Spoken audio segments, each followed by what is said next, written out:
keep our minds right. And I'm just so glad to be in a space where I can totally focus without distraction, and I demand more out of myself on so many different levels. But I'm resting good, and like I said, I'm zoned out most of the time. I'm zoned. Other people have to get substances to get where I'm at right now. I'm not saying I'm walking around spaced out. I'm just saying that, you know, mentally and spiritually, I'm at a high end, and I want to go higher. And the words that come to me, because like I said before, words are powerful. Let's not say I am broke. No, I am destined for the best that I ever have had. And when things are trying, I've always used what I call word therapy. I would always say things like momentum, or I would say I'm on the upswing. You know, when you're on a swing and you're at the park and you hustle from not having any movement at all, and you push off with your feet and you lean back and throw your feet up and hustle. And once you get way up to the top of the swing, where you're getting up high, you get up high, you come down and you go up, and you say, whoa, for a second now, you go up so high, the chains get limp and you feel yourself weightless. So you say, okay, I'm going to maintain it right here. But you've hustled enough where you don't have to push as hard to keep that momentum. So one word I like to always say when people ask me, well, how are you doing, Lance? I'm like, I'm on the upswing. Upswing. You're already there. You have the momentum. You work hard to get to that point. So now I'm on the upswing. And it doesn't take much to just lean back a little bit when you're coming down to go up high on that swing. It may seem foolish, but it's important, because we got to understand our minds are being attacked constantly, and we don't know the subliminal messages that are being planted on us. Just like a crooked cop that will pull you over for some minor infraction, and when you're not looking, plant drugs on you and have the dogs come around and bust you for having drugs when you didn't have drugs in the first place. Well, we think it's not as serious, but it is. Whenever you start to feel as though you're a little down, or you lost momentum, or you feel almost depressed, just go back a bit. Like you hit that back button on your computer to go back to the previous pages that you were looking at on the internet, and see exactly what the junction point is. And it may not be one point. It may be a combination of things, right? It may be an old song that you heard that reminded you of someone that you loved that may be deceased. And that's sentimental, but it could be sad. And then something else comes. It doesn't happen just one way. I do want to your mind, and I will talk about that. It may not be tonight. I'm going to kind of zone out and see where my spirit goes and what I want to talk about, and just put it up. But it's important that we protect our minds, because that's the only thing we have. At the end of the day, this is the command center. And in actuality, something that Mike Tyson said that rang true with me is that your whole body is there to protect your head. Your head physically is not going to do anything, but that's the command center of your whole body, your movement, your thoughts, where you put yourself when you sense danger, when it's time to seek nourishment, and there's no supermarkets around, and you're out in nature and have to put that together and weigh everything out. Your mind. So be careful what you put in your mind. We know the do's and don'ts of what not to put in our body, and we break rules sometimes, but it's important that, especially with people that see you in a certain mindset of positivity, even if you don't feel too positive sometimes, That can be, that's normal in the world we live in because we're always under attack. But the main thing is that you have your goal, and this is what I'm going to do today. Sometimes emergencies come, you see, and it throws us off. But you know what? When you zone out listening to that song while you're driving down the highway and miss your exit, just because you missed your exit doesn't mean you can't get off at the next exit and still get to the originally planned destination. So never let anybody make you feel as though you missed your destiny or you missed, because you could always come back. Now, you all know I'm a big boxing fanatic. I want to say this. The career of former heavyweight champion Larry Holmes, when he first came into the scene, I think he went to the Olympic trials and he lost to Dwayne Bobbitt, who never really amounted to anything. And he lost. After that, he became Muhammad Ali's sparring partner. And he wasn't looked up to as being anything good. They said his legs were too small. He didn't have it to, make it in the heavyweight division. He wouldn't be anything. Heart Chakra, how are you? And thank you, Sister Gifty. Thank you so much. Shanika, thank you for being here. And so he was Muhammad Ali's sparring partner, and he learned so much from sparring and associated himself in those sessions with Muhammad Ali.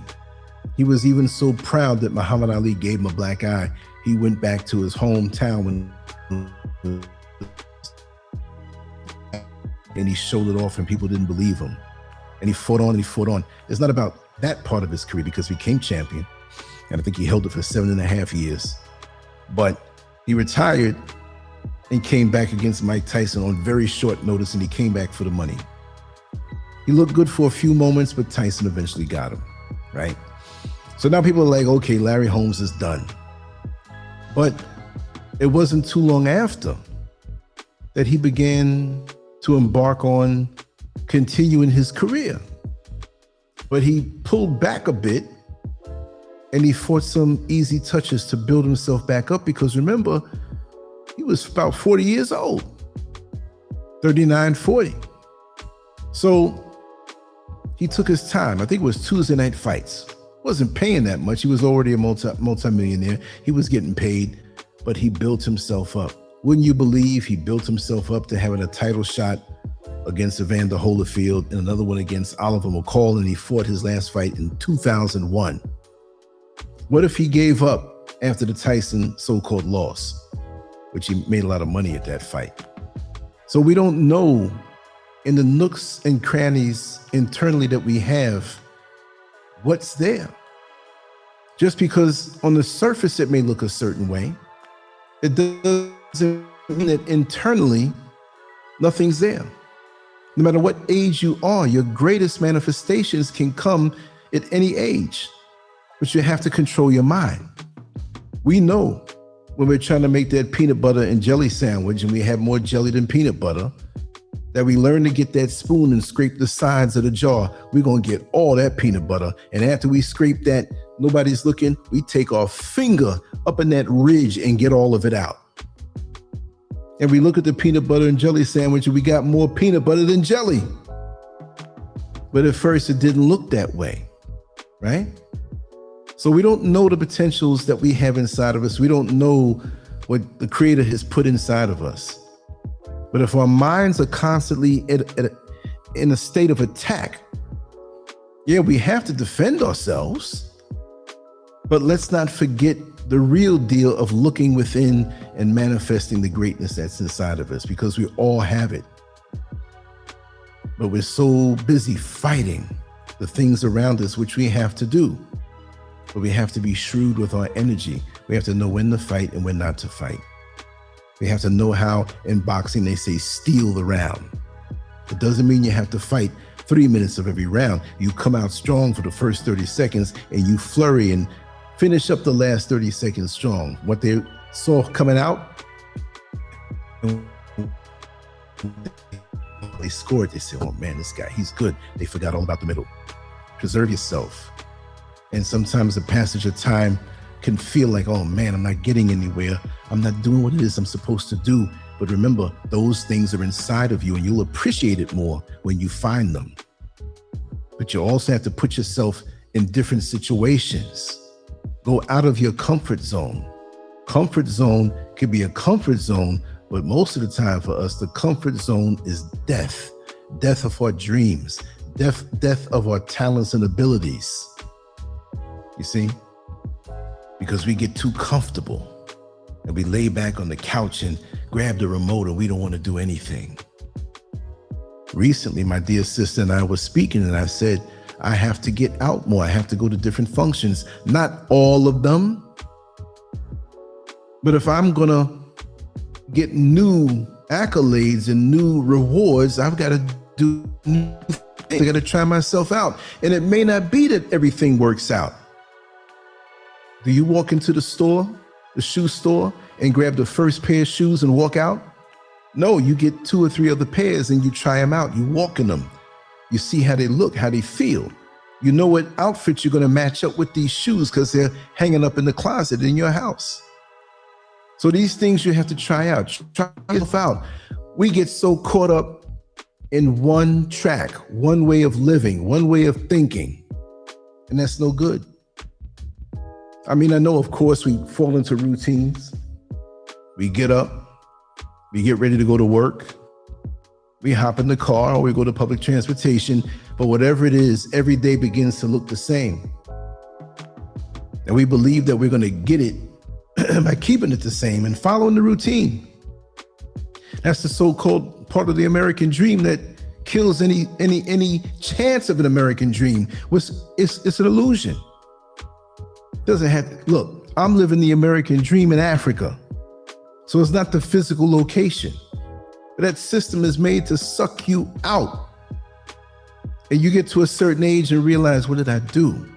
I should have taken more chances, which are not chances. It's not a gamble. When you know you have something inside you that you want to do, you're going to have to try it so many times. You got to understand that everything that you see is the product of a thought.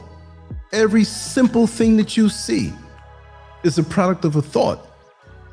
I don't know who thought up the roll of toilet paper, but guess what? We all have it. And they thought this thing up. And they had to find a way to wind this paper around the original line. Maybe it was flat pieces of paper. You need to roll that bad boy off when you're in that position not to get lewd, right? When you look at a telephone pole, right? Or the poles where the wires are on. You can't have the wires on the ground and people stepping on them and getting electrocuted. So we have to come up. But one thing I'll tell you before I go, and I hate to use the word problem, I like challenge. Challenge is a call to action. Challenges are for champions. If you're a champion, no matter how bad you feel right now, no matter what it is, it's a challenge. It's a dare, right? I got challenges.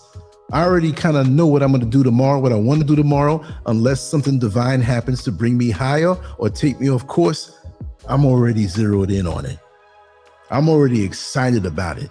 I'm so excited about it, which others would say may be a mediocre day. No, that I hope I'm able to go to sleep. Because in my mind, that's protected, I have a package of things that I want to accomplish. Protect your mind. Get about your comfort zone. You don't have to stay out of the comfort zone. It's a compromise. But make sure a little bit every day, unless it's a complete day of restoration and meditation, that you take yourself out of your comfort zone, whatever the comfort zone may be. Because those traps are in our mind that we can't do it. We forget to challenge the boundaries and the barriers that are put on us in this modern society. Why can't we do it? Why can't we do it? And we can't even tell ourselves why we can't, but we just don't. We stay on the one track. We go to work and come home. We go to the same supermarket and come home. We don't even know the people on the next block. We never even walk down that street to know who's there. Do something different. Tomorrow for me, I'm going to put in work. I'm going to create something before I leave out of the house. I'm gone. And we're going to see what I come up with. Right? I'm going to have something to talk about, somebody to talk about, not in a bad way, but in an inspirational way. And I'm going to have a story to tell. My total receptors are open to receive. But at the same time, my guard is up. I'm not looking to receive all the energies that are out there. I filter them out. We have to also know how to do that. You go to the farmer's market, or you go to the vegetable and fruit aisle in the supermarket, and you look down at the apples. Now, you know, a million hands, you get home. But you look at the apples and you pick one up. You know, this one's bruised. No, this one's no good. No, okay, that one's good. You look at the mangoes. Well, this is what you have to do with people and the energy that you give. Because you'll have certain people with, I'm not going to say negative energy, but non-directional energy that will take up your time, and you'll be sitting there with a dilemma like, I lost my momentum. I don't feel like I'm on the upswing anymore. But when you have people in your life who have invested in you and believe in you and have pulled you up out of ruts, no matter what is happening, if they have an emergency or they have a need, you have to feed back into them. That is priority. You must always do that. That's law. But you don't feed into people who just come around to take. No. You can be nice, you give a little sample of your time, but your feet don't stop moving. You ever see a celebrity, and maybe a celebrity is wrong to use in this example, but a celebrity who has somewhere to go, because you're used to seeing people flock to them with their cameras and they want to get a response. Oh, Denzel, Mr. Washington, could you tell me what your next movie is? So and so and so. He may utter something, it's in the works. I can't tell you right now, but his feet doesn't stop moving because he's got somewhere to go. I'm not saying I'm better than anybody for saying this. I'm just asking you, do you have a sense of urgency for your life where you have to ask yourself, how is this elevating me? And when you give energy, it's got to elevate somebody else. It can't be just you wallowing back and talking gossip and stupidness, because it's bringing you down. Because when you feed into somebody who is worthwhile and worthy, because your energy is precious, that comes back to you. And that's on a divine level. Because I know when I go through crisis, or what may appear to be crisis, I'm not worrying, I'm concerned. I have to be concerned, but I'm not going to say, because you know what? Everything I've been through in my 62 and a half years, I've always come through. It's not because I'm so great, but something out of that, like we have the word called susu. It's a Caribbean thing and an Asian thing. Say you get 10 people and you all pitch in $100. The person who needs that $1,000 collectively gets it first, but he has to keep on putting the $100 in for everybody else until he pays it back, right? So this is how we do with our energy. As a collective. So people don't have to be around you all the time. They can live all the way around the world, but if they're connected to you spiritually, it will come back to you. So I have given enough of my time, and a lot of my time, and if it seems like it's lost, it's not, because I invested it properly. You think when you put a seed in the ground, you're going to wake up the next morning, there's going to be a tree with fruit on it? No, you have to cultivate that. And for the people who have cultivated energy in me, it's my duty to not let them down.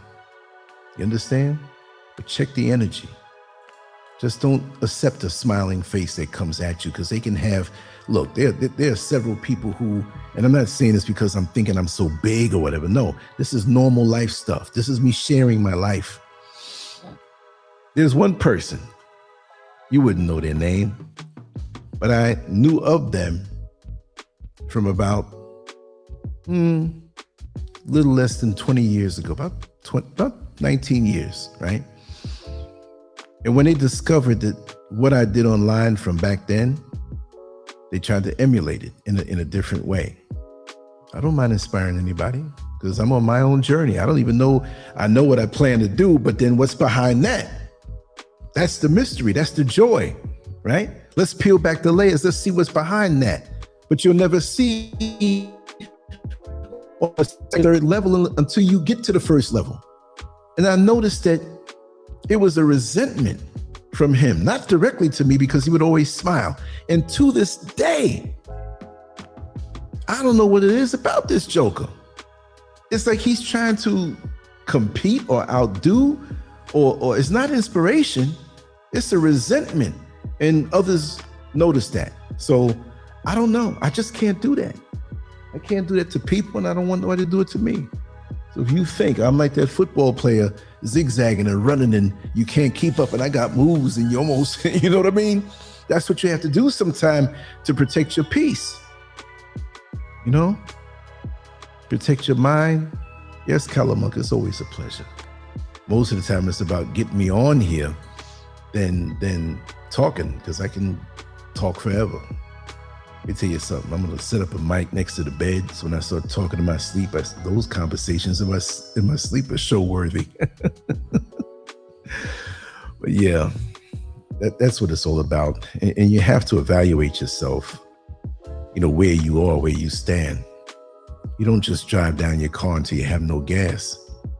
You know, when you come in at night, whatever time you come in, you have to evaluate. And with the airplanes, the airports, and the pilots, they call it.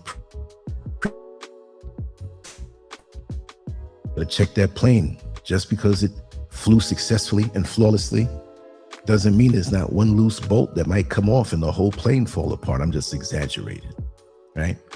So you have to go back and make sure you're right for the next day. Have your, I don't want to sound spooky saying the word ritual, because people hang on to the words. I say, well, what you talking about, a ritual, right?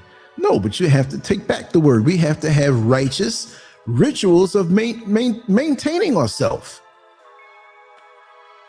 Like the article I wrote years ago, about 15 years ago. When was the last time you took yourself out on a date? Right? Pamper yourself. Love yourself. Don't just wait for somebody else to do it.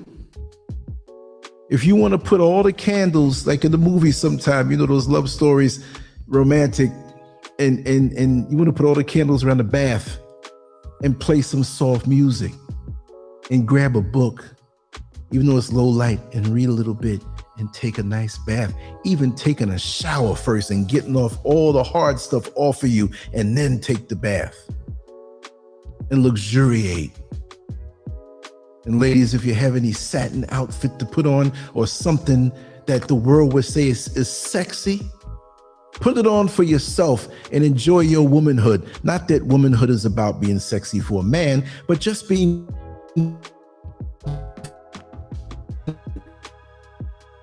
you can do it. Ain't it a damn shame that we got more men out here behind closed doors and in the street enjoying their femininity in a dress and daring you to say something? But you're a woman, you can do that. Reclaim who you are. I don't know all of the inner workings of the people who come through to the show. You got private stuff going on too, do that. As long as it's not destructive. Because we know we got a lot of twisted people around here. We got a lot of people out here who are easily led. I got Netflix. I've been watching the whole Diddy documentary. And it's been out for a while, I believe, and I just got around to, and I'm toward the end. I didn't know it was gonna come in different parts. Because as I saw the little scrolly thing on the bottom go toward the end, I'm like, oh man, this is getting pretty good. Thing over, and then boom, another part. Then boom, another part. I think it's 3 parts, maybe. It's coming to the end. Maybe there's a 4th part, I don't know. But as I'm editing and doing different things, I put it up and I watch it. And we have so many people that will not assert putting up boundaries. And like I said earlier on that recording, that it's not a matter of putting all, but it's about putting up a boundary, and you choose who to let in. Just like those clubs that are so high ranking and high class, and they have the bouncer and he's like pointing on you, on who gets in. Everybody else is sitting out there in the cold. Oh, please, let it be me. Girl buttons down the blouse a little bit and then she gets in. You know how that goes. But we don't assert ourselves, and we allow a person who is twisted like a ditty and a power-hungry individual to rule over us because they can. They test you. They push on you a little bit. They test your boundaries, if you have any. When they figure you out, like a boxer after the first round with his rangefinder of a jab. Okay, it was a little too short. Let me step in a little bit with the jab. Whatever, oh, he's gonna throw the right, let me just get ready to duck. They're testing you out. And then when they wanna move in on you full throttle, they take advantage of you. There's nothing wrong with you being aggressive to these people who are manipulators. Don't be nice. Oh, well, they didn't. No.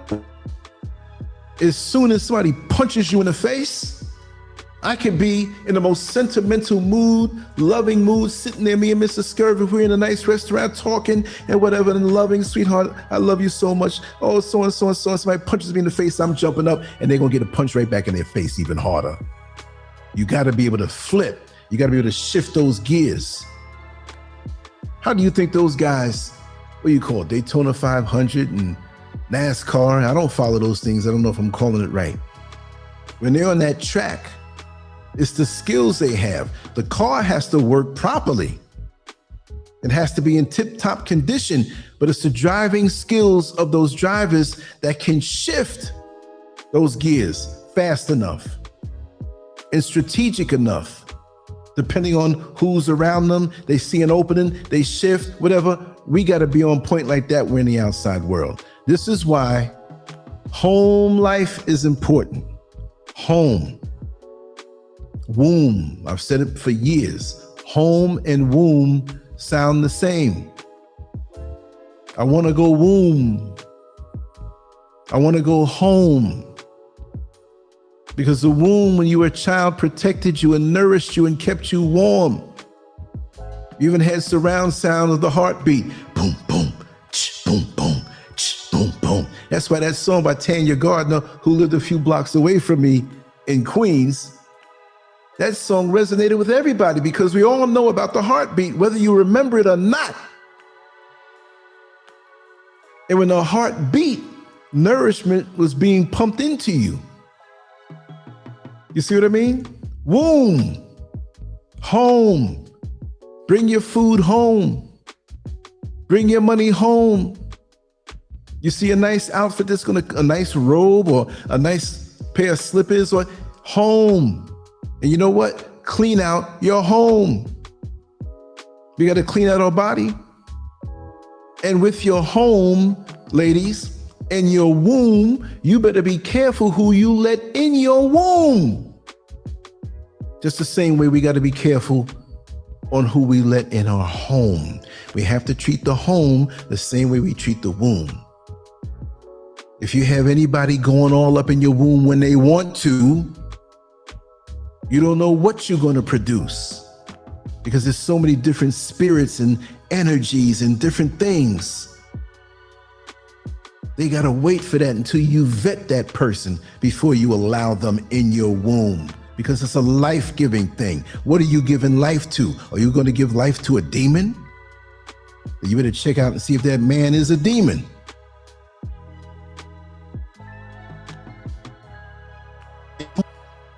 And like I said in the video up there on that top balcony the other day, right? A woman or a man, but it's mainly a woman. She comes home, she's got her man she's living with or married, whatever it is, but they're together and it's only them two. And she comes home, he's been home. As soon as she hits the door inside, hey honey, how you doing? Who is here? Who'd you have here? Not in a suspicious way, unless that's his track record, right? But who did you have here? She could sense it. She could sense what was in her home womb. Just like a daughter comes home. I didn't go through this with my daughters, but I've witnessed this with other daughters. That you get to know, maybe you're dating somebody, maybe you know somebody close, whatever, and you know that daughter's movement. And she comes home. The same way, but a little late. And when she comes home, she has a look on her face. Not enlightened in a good way at those younger ages, but you can tell she had a different experience. And now she's wiser to certain things that she didn't know about, and she can't even look the mother in her face when she comes home. She gives a half greeting and runs to the bathroom, and not to sit down on the bowl, you hear the shower running. Ah, okay. Hair all messed up, skin flush. Run straight to the shower. But you can't wash off the experience. People give so much away about themselves that if we just open our eyes and look, we can see what it is, no matter what the situation. That was just one type of scenario. But as people approach us, again, we oftentimes say, okay, what do I see in this person? And I'm gonna say it again. When we see this person, we have to ask not just what we see, because they could be carefully protecting themselves. Their visage could be orchestrated. But you gotta ask yourself, what is it that they see in me? How do they see me? Doesn't mean you're insecure. Like, do they see if my outfit is nice and my hair is okay?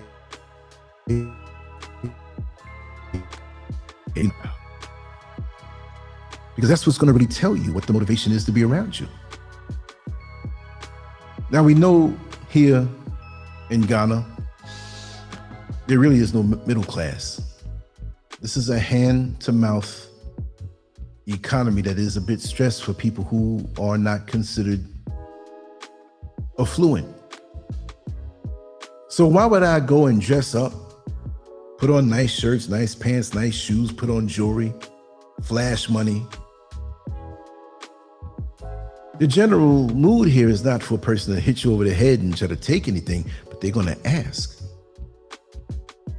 And I've given, but I'm not trying to invite all of that. And I'm not trying to be this big fish in a little pond and show out on these people who are living hand to mouth, what they earn, what they make for that day, because jobs are hard.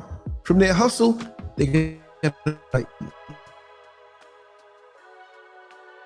I'm a little more blessed with an economy that comes from America in retirement. So I know that this is covered if they follow through with what I've earned and what they're supposed to give. So they ain't giving me nothing. I earned it. Worked all my life. So you have to understand the atmosphere that you're in. Be aware. I know growing up in the streets of New York City, you can walk down one block and turn the corner, and you're leaving a hood-like experience into an affluent experience. But you got to know that. So protect your mind, be aware, dare to come out of your comfort zone, because that's the only place you're going to make progress.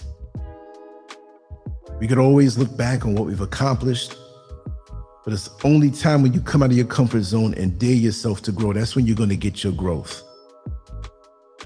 And the last analogy that I'll use, that I always use, that should convince you to come out of your comfort zone, in a culinary way, this is an example, your favorite food. Everybody, if you can, I don't see the chat room right now. I'm on a different panel.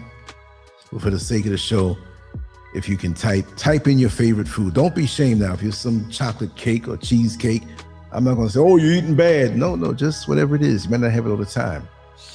And my question to you is, when did your favorite food become your favorite food? At one time, you didn't know your favorite food was your favorite food, but you stepped out of your comfort zone, maybe through coercion. Come on, man, try a piece of this. Come, no, it's good. No, I look nasty. I don't want that. No. And you tried it, and you're like, oh man, this is good. Wow. Let me get a little more of that. Oh, come on now. Don't eat up mine. I gave you a little piece. You said you didn't want it. Now you like it. You know what? You're going to have to order your own now. Now it's your favorite food. So how many favorite foods, not just in a culinary sense, but how many experiences, how much different types of music that you didn't hear, I don't want to hear that music. I don't want to look through that book, because, especially in America, we stay zoned into we got to go this way to work. We got to come home a certain time. We're only going to go to the certain supermarket. We only got certain friends. We don't go outside of our comfort zone. But there's a concert going on for free at the park. Dress up in your summer gear if it's summer or whatever, and go there. You might run into an old schoolmate. You might run into your future spouse. Upon meeting and you both are grooving to the music, you know you got something in common when you lock eyes. Think back to all the meaningful things that happened to you and how it began, and how you would have missed out if you stayed in your comfort zone. I ain't going nowhere today, man. I'm gonna sit here and chill. I don't know. I don't want to go nowhere. And it doesn't mean you always have to be running around, right? It could be where you need your day to stay in. There's certain days when I'm here and I'm like, you know what? I'm staying in. I'm not going nowhere. I still go outside. I still lay on the balcony, right? Still go in the yard. I still go outside.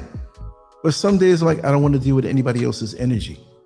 I'm a little drained right now. I need to top my tank off. That's why you got to meditate, look within, check yourself, and always make sure that you do the pre-flight. So when you go out into the outside world, you know you're ready, right?